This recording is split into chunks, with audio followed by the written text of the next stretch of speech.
أعوذ بالله من الشيطان الرجيم بسم الله الرحمن الرحيم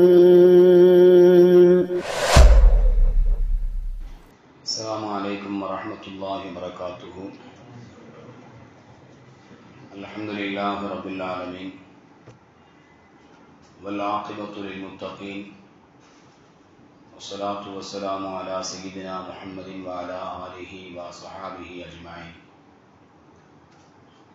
أما بعد، قال الله تعالى في القرآن العظيم وفي الفرقان المجيد: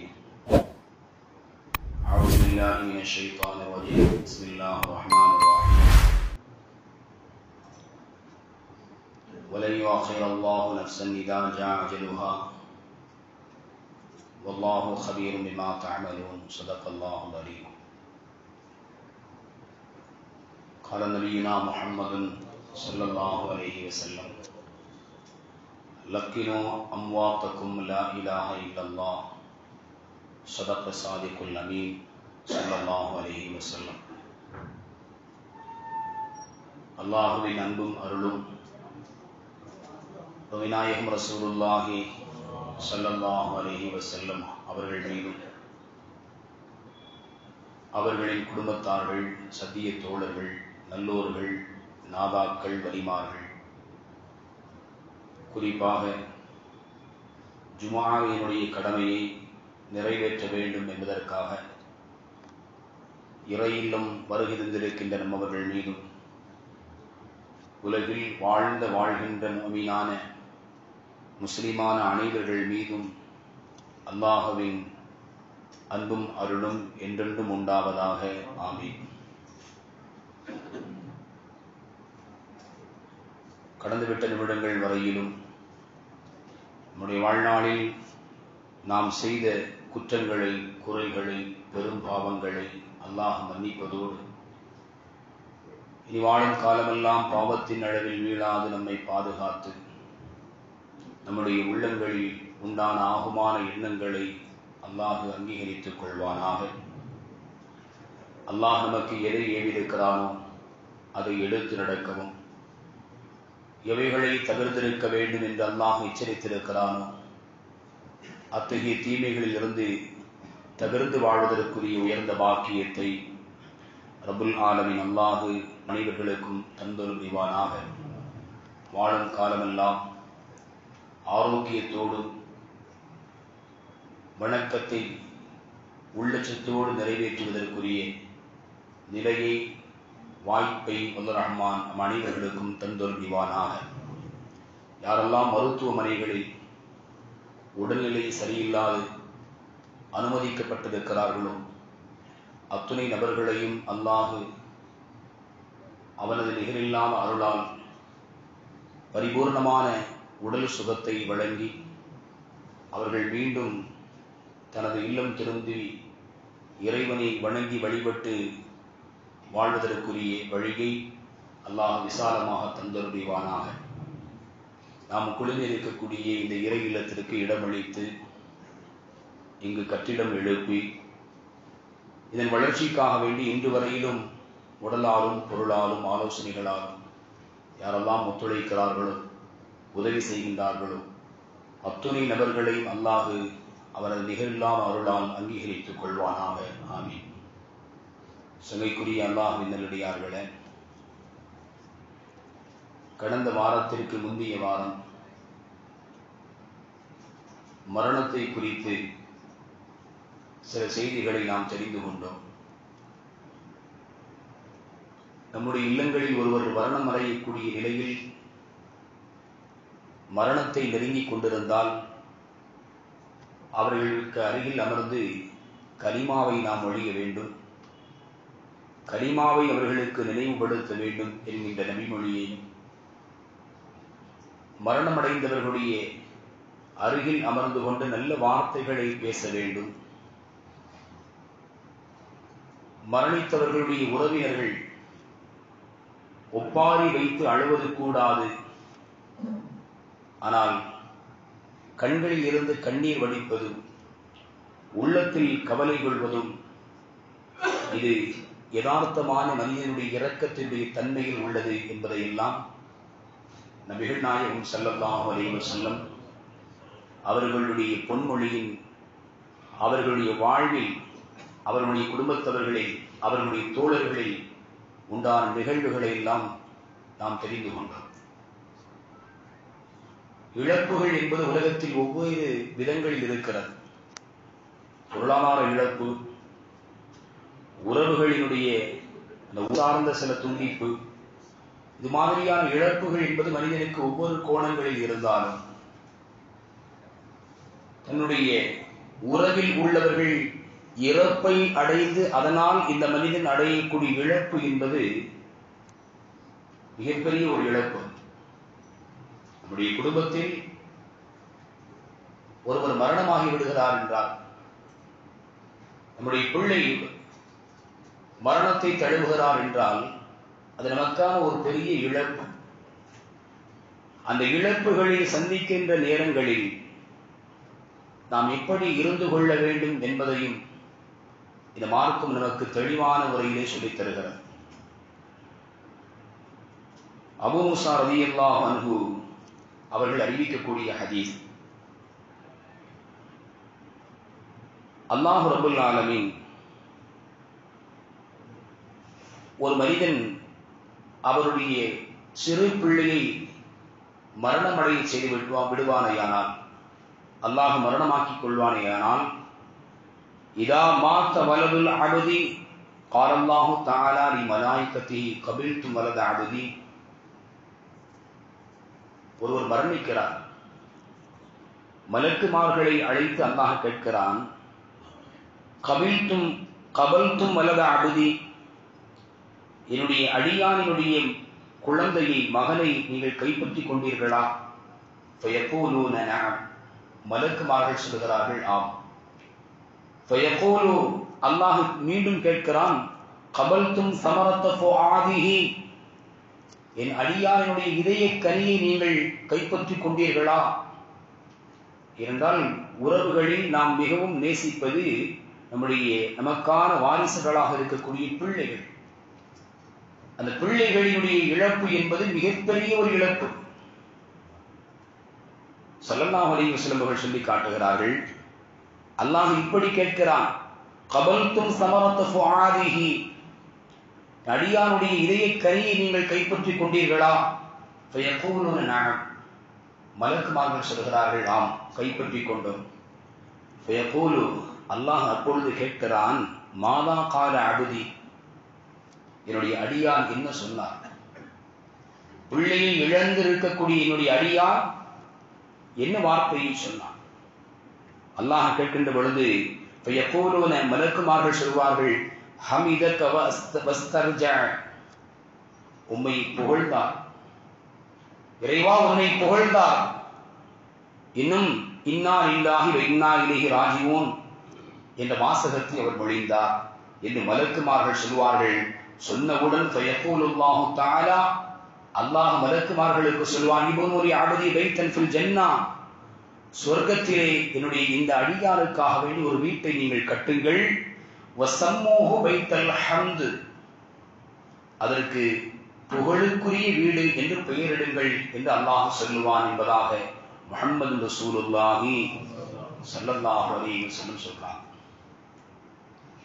உலகத்தினுடைய இழப்புகளில் நாம் பொறுமை காத்து, இழப்புகளினுடைய நேரத்திலும் அல்லாஹ்வை புகழ்ந்து, சோதனைகளில், நெருக்கடிகளில், இழப்புகளில் இன்னா லில்லாஹி வ இன்னா இலைஹி ராஜிஊன் என்ற வாசகத்தை முழு மனதோடு நாம் மொழிவோமையானால் அல்லாஹ் ரப்பல் ஆலமீன் அவனிடத்திலே தனித்துவமான அந்தஸ்தை நமக்கு தருகிறான் என்பதை இந்த ஹதீஸ் நமக்கு விளக்கித் தருகிறது. இன்னொரு ஹதீஸினை பார்க்க முடியும் இது மாதிரியான ஒரு செய்தி. அபூ ஹுரைரா ரலியல்லாஹு அன்ஹு சொல்றாங்க, மாரி அப்துல் முஃமினு இந்த ஜஸாஅன் இதா கபல்து சஃபியஹு மின் அஹ்லி துன்யா.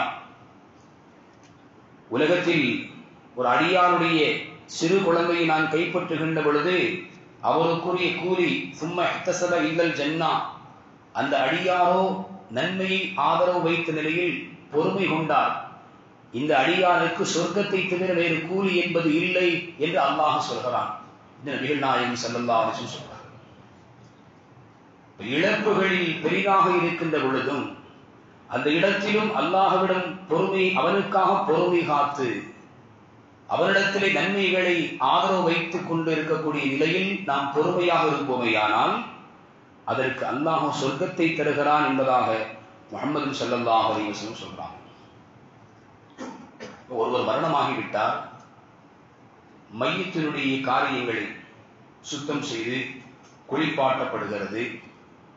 நம்முடைய மார்க்கத்தில் ஒவ்வொரு விஷயங்களும், அதிலும் குறிப்பாக ஒரு மனிதன் இருக்கின்ற பொழுது அவருக்கு என்ன கண்ணியம் கொடுக்க வேண்டுமோ அதைவிடவும் ஆக உயர்ந்த கண்ணியத்தை அவர் இந்த உலகத்தை விட்டு அவருடைய உடலில் இருந்து ரூஹு பிரிந்த பின்னால் கொடுக்கப்படுகிறது. ரூஹு எடுக்கப்படுகின்ற பொழுது மனிதனுடைய உடலில் உள்ள கழிவுகள் எல்லாம் வெளியாகிவிடும். மார்க்கம் அவைகளை சுத்தப்படுத்தி சுற்றில் அவர்களை வைக்க வேண்டும் என்று நமக்கு கட்டளையிடுகிறது. சுத்தம் செய்யக்கூடிய அந்த நேரத்தில், ஒரு மையத்தை குளிப்பாட்டக்கூடிய நேரத்தில் ஏதேனும் குறைகள் இருந்தால் அந்த குறைகளை மறைத்துக் கொள்ள வேண்டும். அந்த குறைகளை வெளியில் சொல்வது கூடாது. சையதுனா அபூ ராஃபி ரலியல்லாஹு அன்ஹு அவங்க சொல்றாங்க, மன் கஸ்ஸல மையித்தன் ஃபகதம அலைஹி. ஸல்லல்லாஹு அலைஹி வஸல்லம் சொன்னாங்க, யார் ஒருவர் ஒரு மையத்தை குளிப்பாட்டி அந்த மையத்தில் உண்டான குறைகளை மறைக்கிறாரோ, கஃபரல்லாஹு லஹு 40 மர்ரா, 40 முறை அல்லாஹ் அவரை மன்னிக்கிறான் என்றார்கள் முஹம்மது ரசூலுல்லாஹி ஸல்லல்லாஹு அலைஹி வஸல்லம்.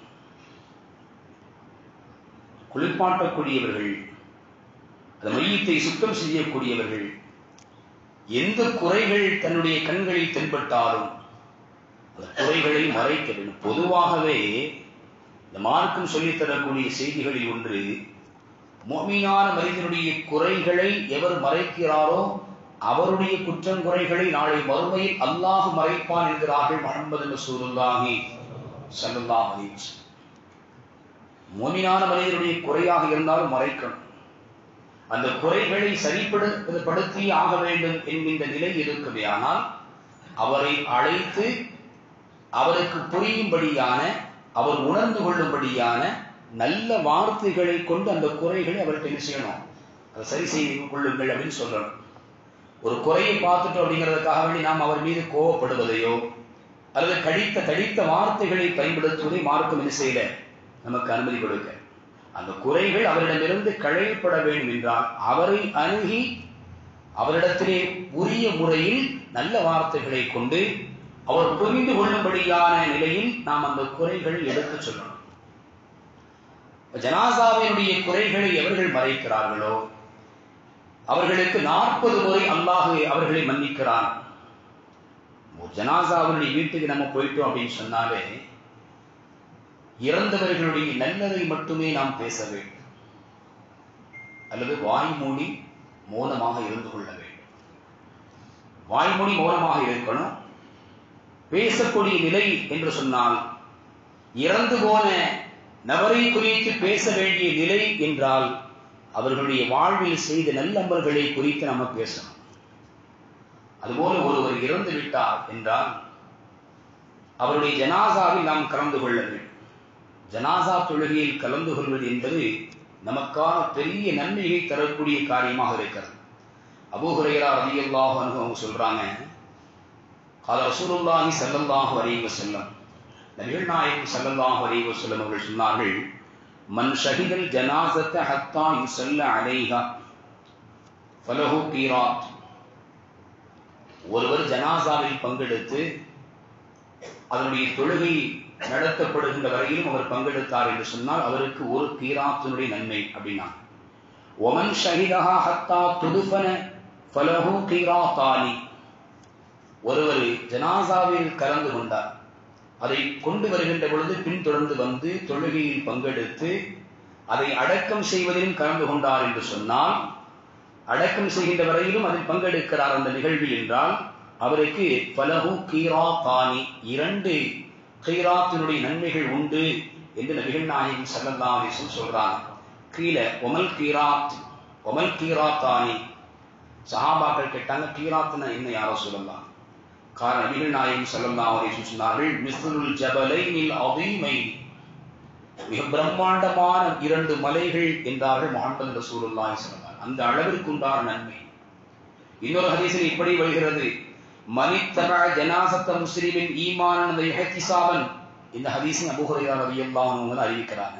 நபி ஸல்லல்லாஹு அலைஹி வஸல்லம் சொன்னாங்க, ஒரு மனிதர் இறை நம்பிக்கையோடும் நன்மையை எதிர்பார்க்கும் நிலையிலும் ஜனாசாவில் பங்கெடுக்கிறதுங்கிறது அது ஏனோதானமான சமுதாயத்தினுடைய சமுதாய சடங்கு அல்ல, அது நன்மையை தரக்கூடிய ஒரு காரியம். இப்ப இந்த உணர்வோடு ஈமான் கொண்ட நிலையில், இறைவன் மீது நம்பிக்கை கொண்ட நிலையில், நன்மை என்ற நிலையை எதிர்பார்த்து ஒருவர் ஜனாசாவில் பங்கெடுப்பாரையானால் வகான மாஹு ஹத்தா யுஸல்லா அலைஹ, ஜனாசாவுடைய தொழுகையில் அவர் பங்கெடுக்கிறார். வயிஃப்ரஹு மின் தஃப்னிஹா, அதை அடக்கம் செய்கின்ற வரையிலும் என்ன செய்கிறார், அவர் நிற்கிறார். ஃபஇன்னஹு யர்ஜிஉ மினல் அஜ்ரி பிகைராத்தைனி, அவருக்கு 2 கைராத்துடைய நன்மை கிடைக்கும். குல்லு கைராத்தின் மிஸ்லு உஹதின். ஸல்லல்லாஹு அலைஹி வஸல்லம் சொன்னாங்க, ஒவ்வொரு கைராத்தினுடைய என்பது, ஒரு கைராத்து என்பது உஹது மலையினுடைய அளவிற்கு உண்டான நன்மை என்றார்கள் முஹம்மது ரசூலுல்லாஹி ஸல்லல்லாஹு அலைஹி வஸல்லம்.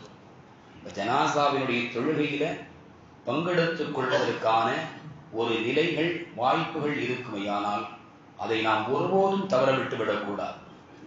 அவர்கள் யாராக இருந்தாலும் சரி, நம்முடைய உறவை சார்ந்தவர்கள் அல்லையே என்ற யோசனை நமக்கு வந்துவிடக்கூடாது.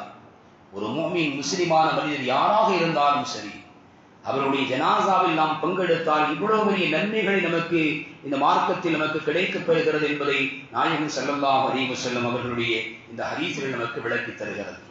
அதுபோல ஜனாசா தொழுகையில் அதிகமானவர்கள் கலந்து கொள்ள மார்க்கம் சொல்கிறது. அதிகமானவர்கள் கலந்து கொள்வார்கள், அந்த ஜனாசாவிற்கு அவர்களுடைய துஆவை கொண்டு அல்லாஹ் உயர்ந்த பாக்கியத்தை தருகிறார். அதனாலதான் சில ஊர்களில் தொழுகையினுடைய நேரத்திற்கு என்ன செய்வாங்க, ஜனாசாக்களை கொண்டு வருவாங்க. பள்ளியினுடைய தொழுகை பக்து நடக்கு இல்லையா, அந்த பக்தனுடைய நேரத்துக்கு ஜனாசாவை கொண்டு வருவாங்க. ஏன், தொழுகைக்காக வேண்டி ஜனாசாவில் கலந்து கொள்ள வேண்டும் என்கின்ற நிலையில் அல்லாத சிலர் கூட என்ன செய்வாங்க, தொழுகைக்காக வேண்டி வருவாங்க. வெளியூருக்காரங்க வர்றாங்க, அவங்களுக்கு இந்த ஊர்ல ஜனாசான்னு தெரியாது. இப்ப அவங்களும் என்ன செய்வாங்க, தொழுகையை நிலைநாட்டுவதற்காக வேண்டி பள்ளிக்கு வருவாங்க. இப்ப ஜனாசாவில் அவர்கள் ஜனாசாவுடைய தொழுகையில் கலந்து கொள்வார்கள், அந்த மையத்திற்காக துஆ செய்வாங்க. அதிகமானவர்கள் துஆ செய்ய வைத்து அந்த மையத்திற்கான அந்தஸ்தை உயர்த்தி தரும். சையதுனா இப்னு அப்பாஸ் ரலியல்லாஹு அன்ஹுமா அவங்க சொல்றாங்க, சமிஅத்து ரசூலுல்லாஹி ஸல்லல்லாஹு அலைஹி வஸல்லம் யகூல், நபி ஸல்லல்லாஹு அலைஹி வஸல்லம் அவர்கள் சொல்ல நான் கேட்டேன், ஒரு முஸ்லிமான மனிதர் ஒருவர் மரணிக்கிறார். ஃபயகூமு அலா ஜனாஸத்திஹி 40 ரஜுலன், 40 நபர்கள் அவருடைய ஜனாசாவில் பங்கெடுக்கிறார்கள். அந்த 40 நபர்கள் எப்படிப்பட்டவர்கள் தெரியுமா, லா யுஷ்ரிகூன பில்லாஹ், அல்லாஹ்வை கொண்டு இணை வைக்காதவர்கள். அல்லாஹ்வை கொண்டு இணை வைக்காத 40 நபர்கள் ஜனாசாவில் பங்கெடுத்து அந்த ஜனாசாவிற்காக வேண்டி அவர்கள் அல்லாஹ்விடத்திலே பாவ மன்னிப்பு தேடுகிறார்கள் என்று சொன்னால், பரிந்துரை தேடுகிறார்கள் செய்கிறார்கள் என்று சொன்னால், இல்லா ஷஃபஅஹுமுல்லாஹு ஃபீஹி, அந்த ஜனாசாவுடைய விஷயத்தில் அந்த 40 நபர்களுடைய பரிந்துரை அல்லாஹ் ஏற்றுக்கொள்வான் என்கிறார்கள் முஹம்மது ரசூலுல்லாஹி ஸல்லல்லாஹு அலைஹி வஸல்லம். இன்னொரு ஹதீஸ்ல ஆயிஷா ரலியல்லாஹு அன்ஹா அவங்க அறிவிக்கிறார்கள், 100 நபர்கள் ஒரு ஜனாசாவில் பங்கெடுத்து அவர்களுக்காக பாவ மன்னிப்பை தேடி அவர்களுக்காக சொர்க்கத்தை கொண்டு பரிந்துரைப்பார்களே, ஆனால் அல்லாஹ் அவர்களுக்கு இறந்த அந்த மையத்திற்கு சொர்க்கத்தை கொடுக்கிறான் என்றார்கள் முஹம்மது ரசூலுல்லாஹி ஸல்லல்லாஹு அலைஹி வஸல்லம். ஜனாசாவில் அதிகமானவர்கள் பங்கெடுக்கணும். பங்கெடுப்பதற்கான வழிகள் என்ன இருக்கிறதோ அதை நாம் செய்து கொள்ள வேண்டும். அதுபோல ஜனாசாவை விரைவாக நல்லடக்கம் செய்யணும். ஜனாசாவை விரைவாக நல்லடக்கம் செய்யணும். நபிகள் நாயகம் ஸல்லல்லாஹு அலைஹி வஸல்லம் அவர்கள் சொன்ன ஹதீஸினை சையதுனா அபூ ஸயீத் அல்-குத்ரி ரலியல்லாஹு அன்ஹு அவர்கள் அறிவிக்கிறாங்க, இதா உதியத்துல் ஜனாஸா, ஜனாஸா வந்து வைக்கப்படுகிறது, ஃபஹத்தமலஹ ரிஜாலு அலா அனாகிஹிம், சந்தூக்கில் வைக்கப்பட்டு சில ஆண்கள் அதை சுமந்து கொண்டு செல்கிறார்கள். ஃபஇன் கானத் சாலிஹத்துன், ஜனாஸா இறந்து போனவர்கள் நல்லோர்களாக இருப்பார்களேயானால், காலத் அவர்கள் சொல்கிறார்கள், கத்திமூனி, என்னை வேகமாக முற்படுத்துங்கள். ஜனாசா சொல்கிறது, நாம் சுமந்து சொல்கிறோம், நம்முடைய காதுகளில் விழுவதில்லை. அவர்கள் சொல்லக்கூடிய வார்த்தை, பெருமான் ஸல்லல்லாஹு அலைஹி வஸல்லம் அவர்கள் சொல்கிறார்கள், கத்திமூனி, என்னை நீங்கள் வேகமாக முற்படுத்துங்கள். வஇன் கான கைர சாலிஹா வஇன் கானத் கைர சாலிஹா, நல்ல நிலையில் நல்லோர்களாக இல்லாதிருப்பார்களே, ஆனால் இறந்தவர்கள் நல்ல மனிதர்களாக இல்லை என்று சொன்னால், காலத்தில் அகதிஹா, தன்னை சுமந்து சொல்லக்கூடியவர்களுக்கு அவர்கள் சொல்வார்கள், யா வைலஹா ஐன தத்ஹபூன பிஹா, எனக்கு ஏற்பட்ட கை சேதமே, என்னை நீங்கள் எங்கு கொண்டு செல்கிறீர்கள் என்று அவர்கள் சொல்வார்கள். சொல்லிட்டு நபிகள் நாயகம் ஸல்லல்லாஹு அலைஹி வஸல்லம் சொல்றாங்க, யஸ்மஉ ஸௌதஹா குல்லு ஷைஇன் இல்லல் இன்சான், மரணமானவர்களுடைய இந்த சப்தத்தை மனிதனை தவிர அனைத்தும் கேட்கிறது. மனிதனுடைய காதில் தான் விழாம அல்லாஹ் திரையாக வச்சிருக்கிறான். ஸல்லல்லாஹு அலைஹி வஸல்லம் அதையும் சொல்றாங்க, வலவு சமிஅல் இன்சானு, அந்த சப்தத்தை மையத்து சொல்லக்கூடிய அந்த வார்த்தையை மனிதன் கேட்பாரையானால் லஸஇக, அடித்து மயக்கமுற்று விழுந்து விடுவார்கள். மயக்கமுற்று மனிதன் விழுந்து விடுவார்கள் என்பதை நபிகள் நாயகம் ரசூலுல்லாஹி ஸல்லல்லாஹு அலைஹி வஸல்லம் சொல்றாங்க. சரி, ஒருவர் இறந்து விட்டார், அவரின் பேரில் கடன் இருக்குமையானால் குடும்பத்தவர்கள் அந்த கடனை நிறைவேற்றுவதற்காக வேண்டி முற்படுத்த வேண்டும். ஏனென்றால் இந்த மார்க்கத்தில் இறைவனுக்காக வேண்டி, இறைவனுடைய மார்க்கத்திற்காக வேண்டி யுத்தத்தில் பங்கெடுத்து உயிர் தியாகம் செய்த ஷஹீதுகளினுடைய அந்தஸ்து என்பது மிக உயர்வான ஒரு அந்தஸ்து.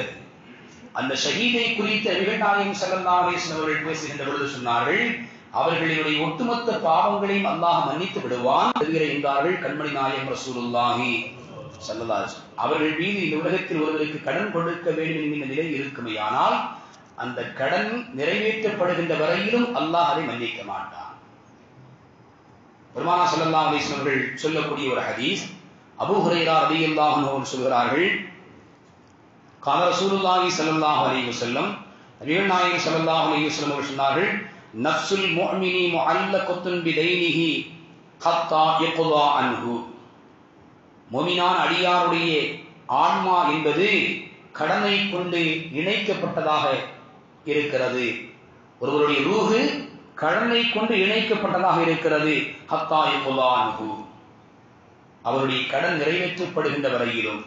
அப்படியானால் இவர் அதற்குரிய அந்தஸ்தை பெறுவதற்கான தடையாக அவர் மீது உண்டான கடன் சுமை இருக்கிறது என்பதை கண்மணி நாயகம் ரசூலுல்லாஹி ஸல்லல்லாஹு அலைஹி வஸல்லம் சொல்றாங்க. அதனாலதான் மார்க்கத்தினுடைய சட்டங்களில் எழுதக்கூடிய வல்லுநர்கள் சொல்வார்கள், வாரிசுதாரர்களுக்கான சொத்தை பங்கெடுக்கக்கூடிய மிக முக்கியமான விஷயங்களில் முதன்மையாக அவர் விட்டு சென்ற சொத்தில் அவருக்கான கடன் இருக்குமையானால் அந்த கடனை முதலில் கொடுக்கணும்.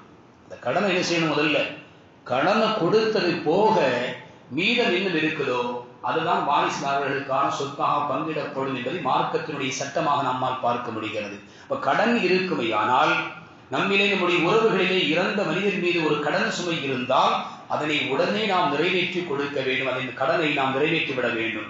இப்போ ஜனாசாவை நாம் என்ன செய்யறோம்? தொழுகையில பங்கெடுக்கிறோம். தொழுகை என்பது அதனுடைய துவாவு தான். ஜனாசாவிற்காக வேண்டி நாம் துவா செய்வதுதான் மிக முக்கியமான ஒரு அம்சம். அதனால ஜனாசாவினுடைய அந்த தொழுகைக்காக வேண்டி நாம் நிற்கக்கூடிய அந்த அணிவகத்தில் இருக்கிறோம் இல்லையா? சிலர்கள் ஒன்று செஞ்சுட்டு வர்றாங்க. இப்ப அவங்க வர்ற வரைக்கும் நாம நிக்கிறோம். அந்த இடத்துல நாம சும்மா நிக்காம என்ன செய்யலாம் அப்படின்னா, அல்லாஹு மகஃபிர் லனா வலஹு, அல்லாஹு மகஃபிர் லனா வலஹு, இறைவா எங்களை மன்னிப்பாயாக, அவர்களை மன்னிப்பாயாக, இறந்தவர்களையும் மன்னிப்பாயாக. அது கூட நான் சொல்ல முடியவில்லை என்று சொன்னால் நாம் சுருக்கமாக அல்லாஹு மகஃபிர் லஹா, அல்லாஹு மகஃபிர் லஹு, ஆணாக இருந்தால் அல்லாஹு மகஃபிர் லஹு, இறைவா அவனை நீ மன்னிச்சு, இறைவா அந்த பெண்ணை நீ மன்னித்து விடு. இந்த வார்த்தைகளை நாம் திரும்ப திரும்ப அல்லாஹ்விடத்திலே கேட்டுக்கொண்டே இருக்கணும். ஜனாசாவை தூக்கிக்கிட்டு நம்ம அடக்கிறதுக்காக வேண்டி போறோம். ஸல்லல்லாஹு அலைஹி வஸல்லம் அழகான முறையை கற்றுக் கொடுத்தார்கள். மன்னரை வாசிகளுக்கு சலாம் சொல்லக்கூடிய அந்த வழிமுறை. சரினா இப்னு அப்பாஸ் ரலியல்லாஹு அன்ஹு அவங்க சொல்றாங்க, மர ரசூலுல்லாஹி ஸல்லல்லாஹு அலைஹி வஸல்லம் யகுபூரி பில் மதீனத்தி, மதீனாவில் சில மன்னரைகளை பெருமானார் ஸல்லல்லாஹு அலைஹி வஸல்லம் கடந்த பொழுது ஃபஅக்பல் அலைஹி வஜிஹி, அந்த மன்னரையின் பக்கம் அவருடைய முகத்தை திருப்பினார்கள். திருப்பிக் கொண்டு ஃபகால நபிகள் நாயகம் ஸல்லல்லாஹு அலைஹி வஸல்லம் சொன்னாங்க, அஸ்ஸலாமு அலைக்கும் யா அஹ்லல் குபூர், கபர் வாசிகளே உங்கள் மீது, மன்னரை வாசிகளே உங்கள் மீது சலாம் உண்டாகட்டும். யக்ஃபிருல்லாஹு லனா வலக்கும், அல்லாஹ் எங்களையும் உங்களையும் அல்லாஹ் மன்னிக்கட்டும்.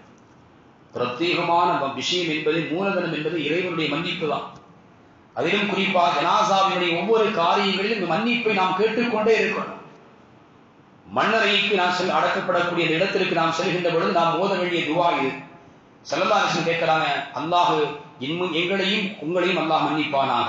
அன்தும் ஸலஃபுனா வ நஹ்னு பில் அஸர், நீங்கள் முந்திவிட்டீர்கள், நாங்கள் உங்களை அடிச்சுவடை பின்பற்றி வந்து கொண்டிருக்கிறோம் என்று நபிகள் நாயகம் ரசூலுல்லாஹி ஸல்லல்லாஹு அலைஹி வஸல்லம் இந்த துஆவை ஓதுவார்கள் என்பதை இப்னு அப்பாஸ் ரலியல்லாஹு அன்ஹுமா அவர்கள் அறிவிக்கிறாங்க.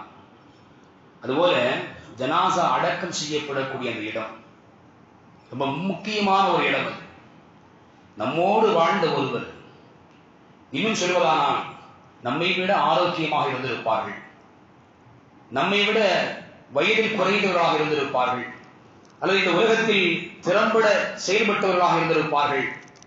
நம்மிலே உள்ள ஒருவர் இப்பொழுது ஆலமுல் பர்ஸஹ் என்கின்ற திரை உலகத்திற்கு அவர்கள் செல்கிறார்கள்.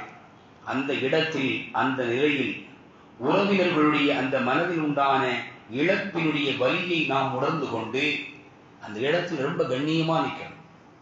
தேவையில்லாத பேச்சுக்களில் பேசுவதிலிருந்து முற்றிலுமாக நாம் என்ன செய்யணும், தவிர்த்து கொள்ளணும். அந்த இடத்தில் நின்று கொண்டு நாம் அவர்களுக்காக துஆ செய்யணும்.